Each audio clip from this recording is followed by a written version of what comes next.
Dando continuação, então, galera, a nossa aula, vamos falar agora da reforma calvinista. Vamos lá.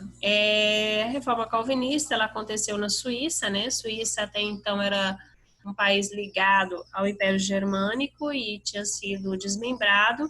E quando as ideias de Martinho Lutero caíram ali na Suíça, foi como uma bomba, né? Aquele pessoal todo, muitos comerciantes ali, e as pessoas começaram então a questionar o poder da igreja, questionar as ações da igreja que estavam sendo ali colocadas em discussão por Martinho Lutero. E surgiu então esse carinha chamado Ulrich Zwingli. Ele, deixa eu passar aqui, ele levou ali tudo que estava sendo questionado, né? Tudo que estava sendo questionado ali, ele levou, acho que eu vou ter que deixar assim mesmo, que ele não vai para frente aqui, ó. Mas tá bom, é só para vocês entenderem, dá para vocês lerem aí, não tem problema não. Ah, ele então levou, né, fez a propaganda do que tinha acontecido por Martinho Lutero e tudo mais, e essas práticas da Igreja Católica, então, não foram de forma alguma aceita pelas pessoas da Suíça. Ele foi, então, o precursor de João Calvino, e João Calvino entra com uma nova ideia. Ele, estudando a Bíblia ali, como estudioso, como teólogo, ele vai falar, então, da predestinação. Ele vai falar assim, olha,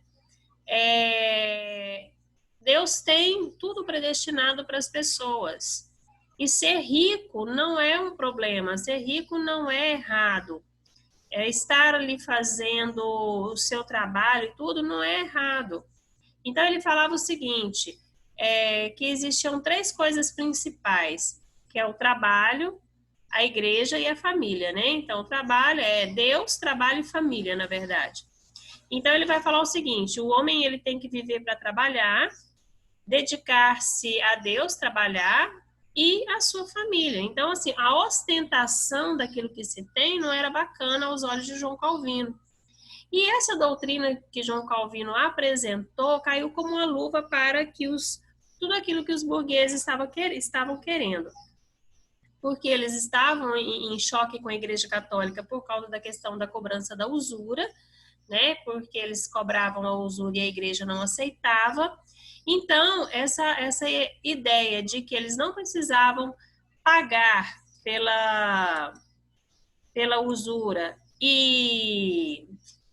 aliás, que eles podiam, né, no caso, praticar a usura, que eles não precisavam, né, não cobrar os juros que eles cobravam e tudo mais, essa querela ali com a Igreja Católica, ele estaria, então, tinham colocado fim nela ali, né, dentro da ideia de João Calvino. Então, os comerciantes, não só da Suíça, mas essa ideia se espalhou como rastilho de pólvora pela Europa ali, afora, caiu como uma luva aos interesses burgueses. Sendo assim, essas ideias calvinistas, então, elas foram as ideias que mais adequaram aos interesses dos nobres que tinham ali comprado terras, né? E comprado terras e se tornado pequenos comerciantes, estavam entrando ali também no ramo do comércio, né? No ramo capitalista que estava surgindo ali naquele período, e também os comerciantes em si, que estavam sendo muitas vezes barrados pela igreja. Esse estudo, ele foi profundamente feito por Max Weber, tá? Tem na obra dele o Espírito Capitalista, eu esqueci agora o nome da obra, eu falo muito, muito dela e agora fugiu aqui da minha memória. A Ética Protestante e o Espírito do Capitalismo. Tá? Esse livro vocês encontram nas bibliotecas aí da cidade, se vocês quiserem procurar depois.